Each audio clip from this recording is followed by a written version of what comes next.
does the conversation between Vladimir Putin and President Trump risk embolden Putin? Right. So how do you view this specifically? Are there risks and dangers for the U.S.? Risk? What is it?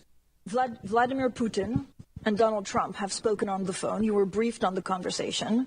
Is this a risk for yourself, of course, but also the U.S.? Phone calls between Putin and Trump was risk for United States? I think not risk for United States. I think for Trump, because he's stronger than Putin, I think so. I think risks for all the world. Because the priorities, we have much more risks than risk for the United States, with all respect, for all of us, with all the big guys. And I think it's very necessary. As I said at the very beginning, I had good conversation with the President Trump. We had some phone calls, and he had phone call with Putin, and he said to me, I think that that he wants to stop the war. I said to him that he is a liar, and you can count on it. I hope that you will pressure him, because I don't trust him.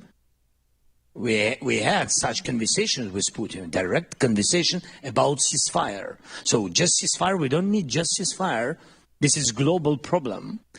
So we had ceasefire. It was my direct decision.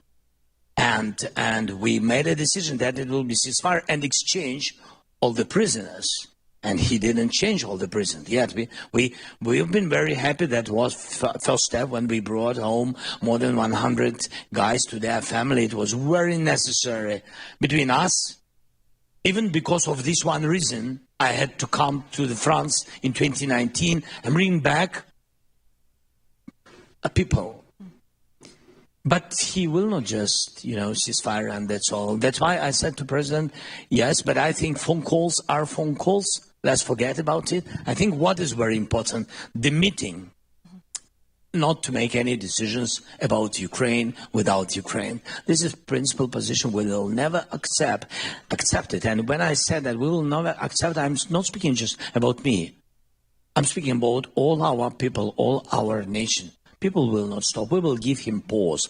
Without real security guarantees, we will give him pause. I don't want to, be those person in the history who helped Putin to occupy my country. I don't want it.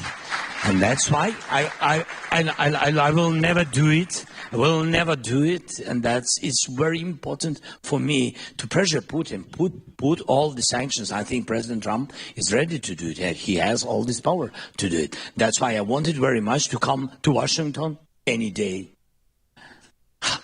this century. And to come to Washington, and I think we need very much to make the common plan of civilized people and to share all these things with our friends and with the help of our friends of Europe. It's very necessary not to lose this unity. I'm so proud that we are part of such strong Europe. And I think that it's important, very important, not to lose this unity. Before this war, maybe not too much things, by the way, which this war made positively. That unity between United States and Europe. That's what this war brought. And Putin scared it. I think during the last 20, 25 years, I don't remember how many years he's in Kremlin. So, this is the first time when the unity could pressure him, and he couldn't occupy us because of this unity, because of our people and soldiers, of course, but because of this, not to lose it, and now to make a deal without us or without Europe is not a good idea, and I hope that President Trump doesn't have this idea. I count on it very much. I think I answered on 10 next questions. Sorry. I have 100 questions, but to the senators. Yeah, and maybe to the senators, please. To the senators, and maybe let's start with Senator Graham. Are you comfortable with a world in which the president seeks to do deals with authoritarian leaders like Putin or even China before consulting with long-standing allies like Germany and France? Yeah, I'm very okay with Trump talking to Putin. He talked to him. What I'm not okay with is the world losing deterrence. Why are we in this war? Okay, they invade in 2008 Georgia. They invade in 2014. They're back at it again. So rather than worrying about who Trump is calling, why don't we talk a little bit, how the hell did this happen? I've been coming years. John McCain, every conference, Putin sucks. He's a liar. Oh, no, you got him wrong. Putin was here. All the people worried about the phone call, where were you when we needed to stop Putin? Why didn't he invade when Trump was president? Because he was afraid of Trump. That's why he didn't invade. Why did he invade in 2014? Because he could get away with it. Why didn't he invade again? Because he could get away with it. I want to tell you and your people, you're the ally I've been hoping for all my life. Not one American has died defending Ukraine. You've taken our weapons and you've kicked their ass. And I'm very proud to have you as our ally. Now, how does this war end? It ends in a way I hope so we don't do this yet again. Do you all agree with that? So it doesn't matter to me who Trump calls or when he calls. It matters to me how it ends. Afghanistan ended poorly. Do you all agree with that? Well, this will not end poorly. President Trump is not going to do in Ukraine what we did in Afghanistan. He's going to try to find a way to make sure this war ends sooner rather than later. And when I talk to people about at home why it matters, Putin won't stop unless somebody stops him. Well, you're stopping him.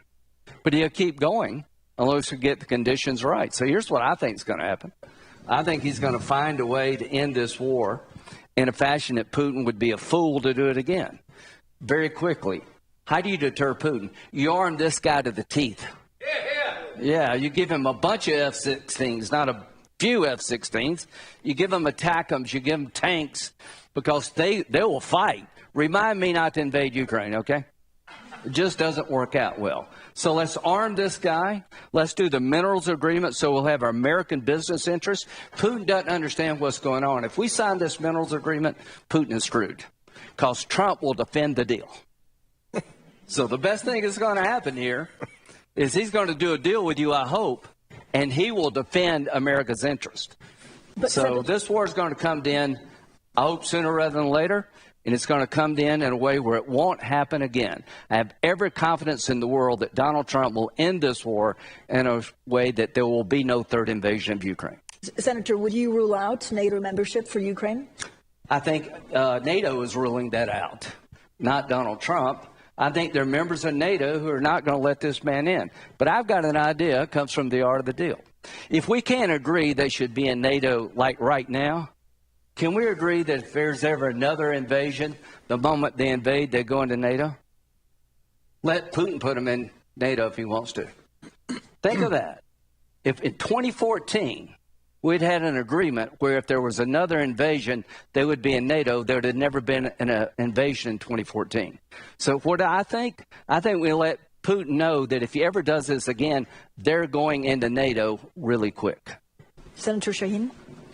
Well, I agree. I don't think we should take NATO off the table. I think it's important for us to have as much leverage for Ukraine as possible going into any kind of a negotiation. So I agree with Senator Graham. We need to give them weapons. I think there's bipartisan support in Congress to do that. I think we need to make sure that NATO membership continues to be on the table. And we need to do everything. And we need to ensure that Ukraine is at the negotiating table, because one of the mistakes in Afghanistan was that the Afghan government was not at the negotiating table when President Trump in his first term negotiated a peace agreement there.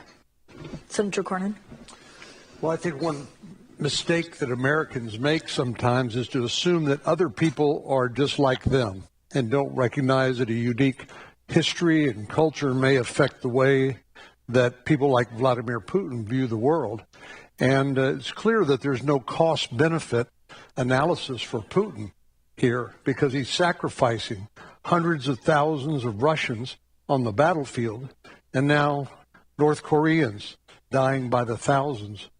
And Putin doesn't seem to care, and the people of Russia don't seem to be holding him accountable, perhaps because they're only hearing one side of the story. So I think we need to recognize that Putin is driven by a vision of restoring the Russian Empire. And that's why I believe that he won't stop at Ukraine. And that's why it's so important that we must stop him together in Ukraine. But does a peace deal need to go back to the borders in 2014, the same borders? I think the peace deal needs to be something that this gentleman right here can sign proudly, and that, first of all, does justice to what happened to Ukraine. Just between Russia and Ukraine, the deal needs to provide that justice for Ukraine.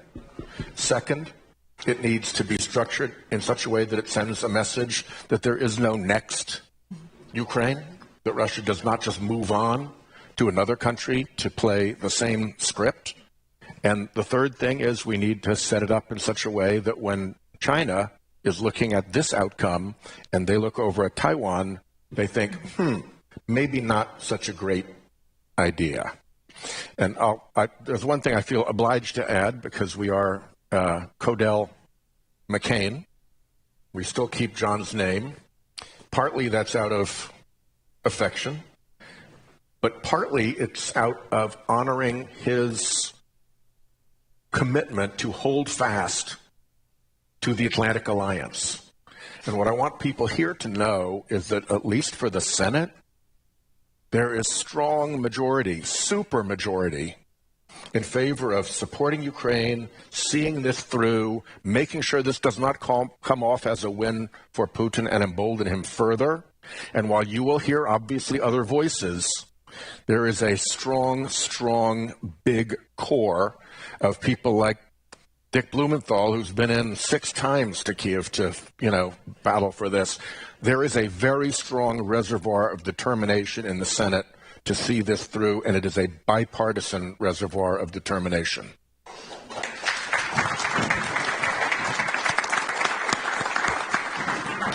Can I add something? Yeah. Because I think one of the things we haven't talked about, we've talked about the U.S. role, but Europe also has a role. The sanctions that we've put on Russia are a lot stronger if Europe is fully engaged in those sanctions. And Europe has also contributed to ensuring that Ukraine can defend itself. So we've got to remember that it's important for us to act together. Yeah, and what did we get wrong in 2014? What did we get wrong in 2014? Well, we didn't give Ukraine much weapons at all. We gave you a lot of blankets. So we didn't have the policy of giving you what you need to defend yourself, right? We didn't mention anything about the consequences of another invasion.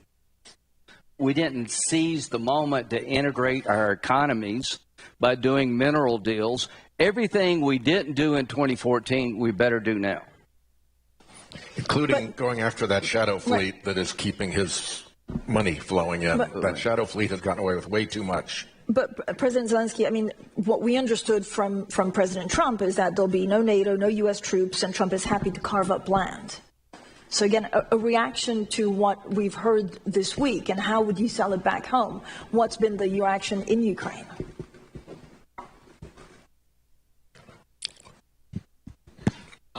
The reaction in Ukraine. The reaction in Ukraine on the battlefield. That's what we have to do, or in all our cities when people just work, try to do business, and not bad, really, and then helps our soldiers. That's the reaction on everything. And of course, when we hear, some not positive messages, of course, it has big influence. The worst thing when you have big influence on moral of the people. Because, today I think only such things, love to Ukraine,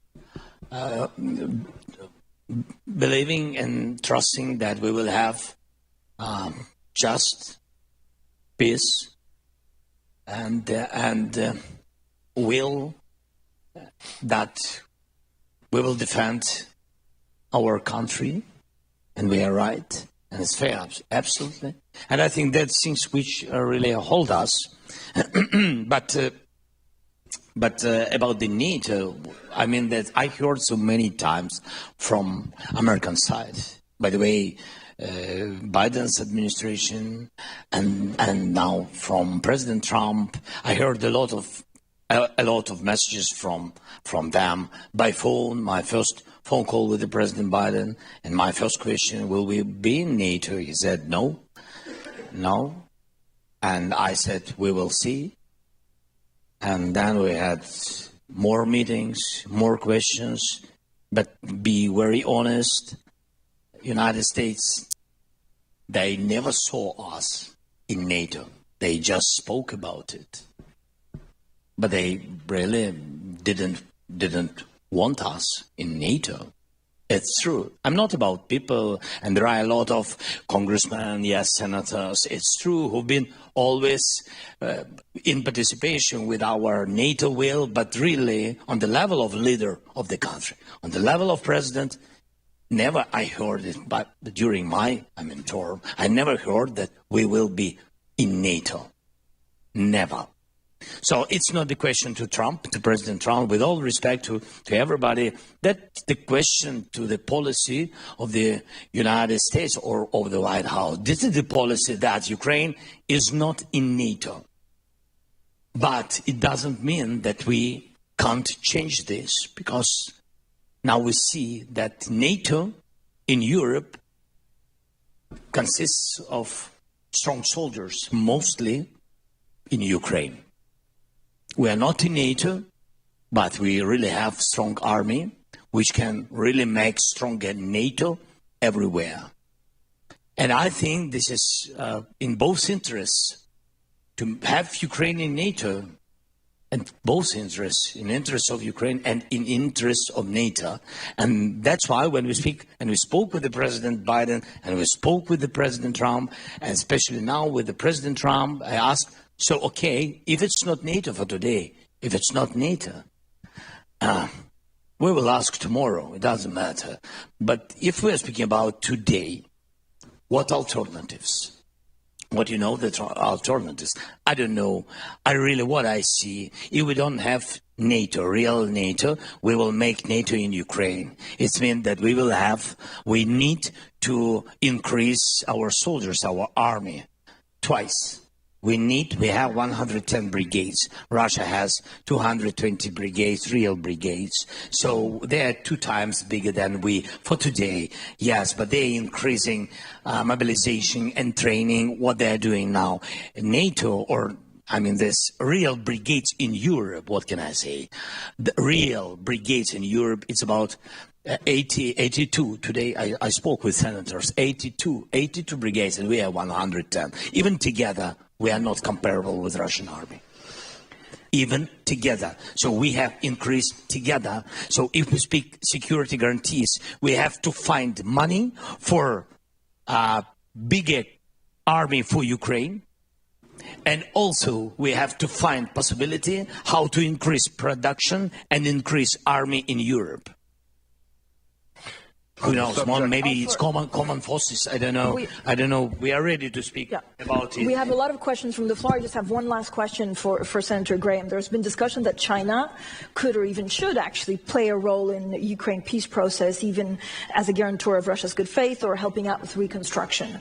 Is that scenario one that you can envision and that would serve U.S. interests? Well, if China wanted to help get Russia to end this war, that would be great. How many people would like to see China help Russia end this war? I don't know if they will or not, but I've got a bill called pre-invasion sanctions that if China invades Taiwan, we're going to have sanctions from hell and tell them what comes their way. Senator Blumenthal and I had a pre-invasion sanctions bill if Russia invaded Ukraine. Nobody wants to be provocative. If we put Ukraine in NATO, it will make Putin mad. Well, I think he's mad already. So it's not about you. He wants to take the place because you got $7 trillion. Quit worrying about making him mad. Make him scared. Quit worried about offending China. Make them think twice about what they're going to do. If you invade Taiwan, we're going to crush your economy. We're going to put tariffs on you. We're going to put sanctions on you. We won't treat you as a normal country because you're not a normal country. What kind of deal am I looking for? One that not only will deter Putin, will deter Xi and anybody else. It's not working being nice to these people and being afraid of these people. We have a question here, and then a second question over there, and then third. Oleksiy Goncharenko, member of the Parliament of Ukraine. And my question is to American colleagues. Very striking speech of Vice President Vance right now. He was very critical towards Europe, not so much towards Russia. He almost didn't mention Russia and Russian war against Ukraine. So my question is, today is a happy Valentine's Day. Happy Valentine's Day to everybody. Love and marriage between, and alliance between America and Europe made both sides of Atlantic Ocean great. You now want to make America great again. But is it right way at the beginning to make America single again? Thank you very much. Senator Shane. Look, that's why I said it's important for the United States and Europe to work together on Russia. The transatlantic alliance has been one of the longest relationships of allies, certainly in the U.S. history. And I think it's important to continue that.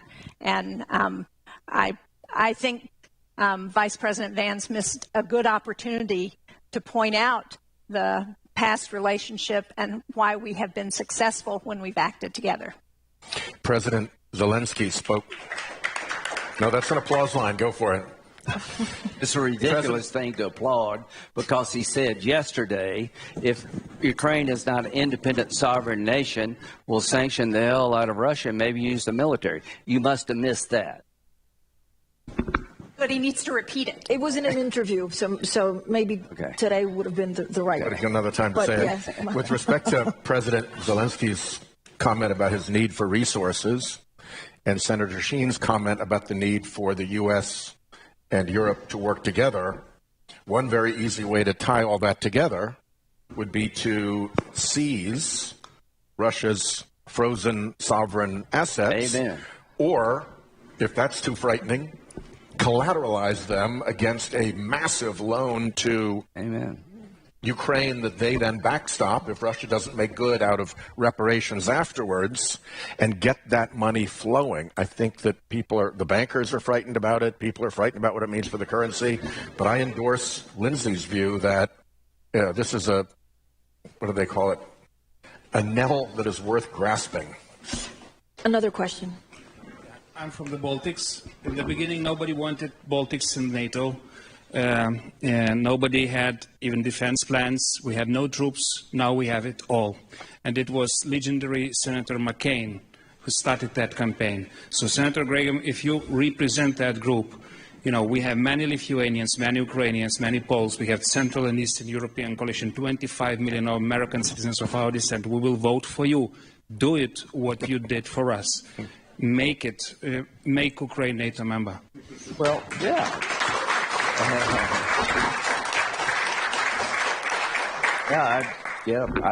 I'm okay with you being NATO. I'm just being honest with you. I think there are a few countries who are not. My idea is a little bit different. I want Putin to know if he ever does this again, you go into NATO right away. I want to take the mystery out of what happens if there's another invasion. You get sanctioned. There's a bunch of bad things coming your way. We'll have troops on the ground in Ukraine. We'll have American business interest. We'll have a Ukrainian military that nobody in their right mind wants to fight. But how about this idea? If we can't get this man in NATO, like right now, can we tell Putin, if you ever do this again, he's going in NATO, like right away? Do you think he'd do it if that was clear to him? I don't think he would. We have a question here. Trudy Rubin from... I think we can hear you. Yeah, it works fine. So I'm Trudy Rubin, columnist from the Philadelphia Inquirer. The President Zelensky has spoken about the need for absolute security guarantees.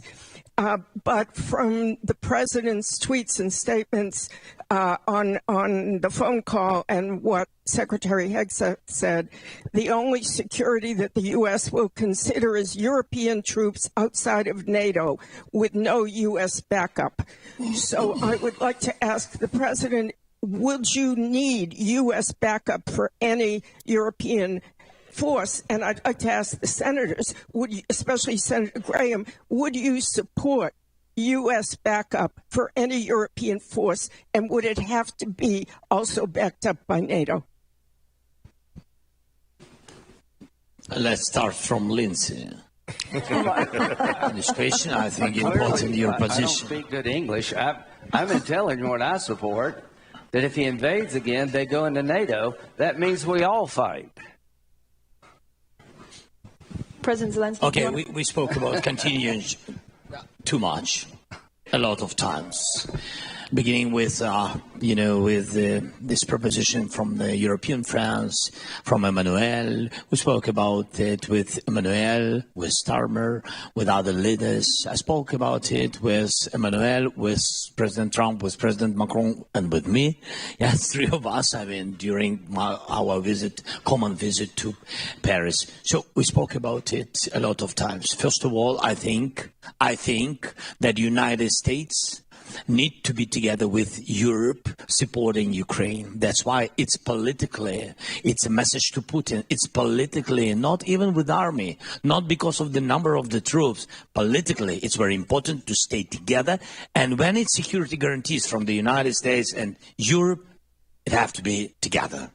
That's why it's necessary to stay together in Ukraine if we see like a part of globally, like a part of security guarantees for Ukraine, the part contingents. Yes, that is the first. The second point, as I said, it doesn't matter from what country these forces. Anyway, we need 1.5 million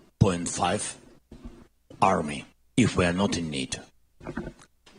If we really want to stop any after ceasefire or something like this, I don't know, this negotiation, if we really want not to be afraid the result of new occupation or new invasion of Russia. And this is real security guarantees. Yep. Because it's real preventive security guarantees. That's what really Putin will know, that he has army 1.5 million and Ukrainians have army 1.5 million. If he wants come and die, please. So I think this is really plan for security guarantees. And it's not against NATO.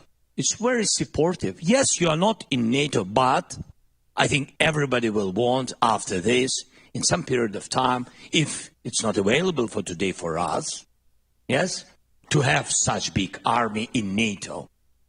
Otherwise, this army will be bigger than other alliances and etc. I think it's good to have strong alliances.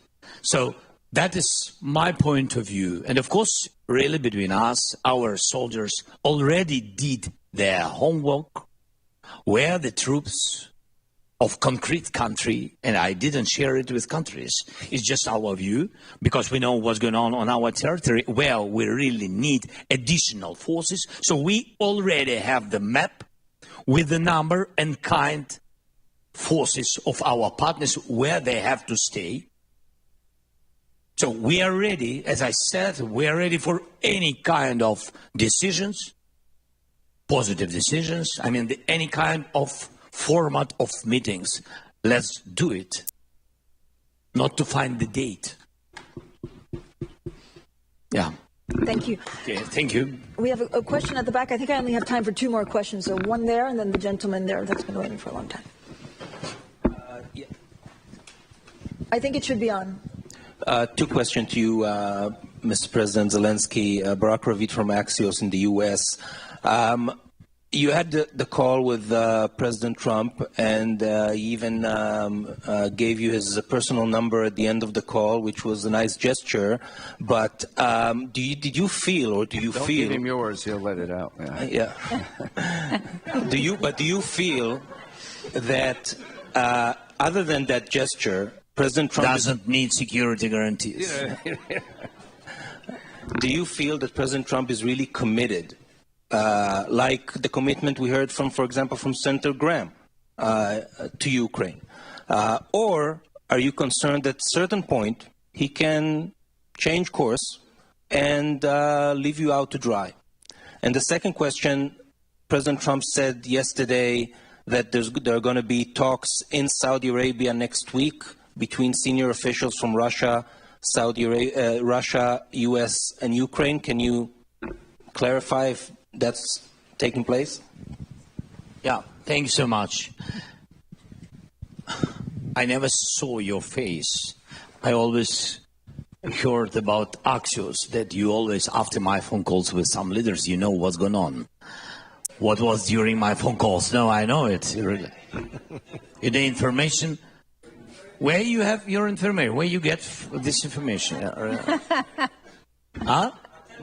He works at the NSA. Yeah, nice. So thank you so much. We really had a good conversation with President Trump. Yes, he gave me his telephone number. By the way, it was funny. I can tell you. I think that President Trump will not be against it. I will open it.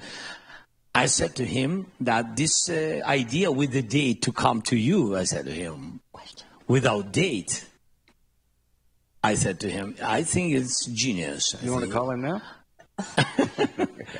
No, otherwise you will always have his number. No, I know. No, I said to him, yeah, and he said, you can call me anytime you want. I said to him, yes, thank you so much.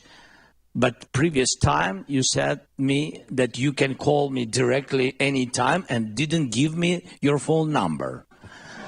And he said, okay. Yes. Okay. Right. Yes. You can call anytime, and really, I hope, and we count that really President Trump will help us, and I really count on him because he is the President of the United States. People of the United States, they voted for him. He is the President. And the United States is the biggest donator during the war. I mean, comparable with other countries. As I said, Europe also, but it's Europe, totally continent. Yes, the United States gave a lot. That's why I count on him. People voted, and we really think, I see, yes, that he is a strong man.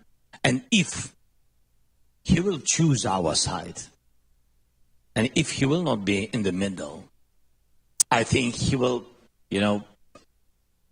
really, I think he will pressure and he will push Putin to stop the war. He can do it. And that is the first. Then but there are a lot of, different messages, I think, around him. I think that the problem is there are a lot of information, like with Saudi, as you said, a lot of information in the information field that is not truth or something, disinformation. I don't know, maybe Russians, maybe somebody else, maybe a lot of different people raise up, this disinformation, and it's, political turbulence. This is very dangerous. Especially such things destroy the unity between all of us. This is dangerous. For example, Saudi. Yes, I will make official visit to Saudi Arabia with the First Lady, Saudi Arabia, but also to Emirates and also to Turkey just after Munich. But I had these visits. I have very important dialogues with the guys who already helped us to bring back home our warriors. I have my questions. I don't want to and share a lot of details. I have this. very important mission, yes, and we will speak about some list and etc. And they helped a lot with the children, you know, that with the children, yes, deported children. That is a tough situation. It's much more difficult than a lot of things which we today discussed. Also important, but how to get back all our thousands, dozens of thousands stolen by Putin children. How to get them back? Right. It's difficult. That's why I have so many meetings, and that is real my mission. I will not meet with Russians. I don't know they're happy or not happy with this, but I will not. It's not in my plan. I will meet with Russians, with only one Russian guy, with Putin, only after we will have common plan with Trump, Europe, and we will sit with Putin and stop the war. Only in this case I'm ready to meet, not in other compromises platforms. That's very clear. President and Senators, thank you so much for joining us. That's all we have time for. Thank you. Thank you. Thank you so much.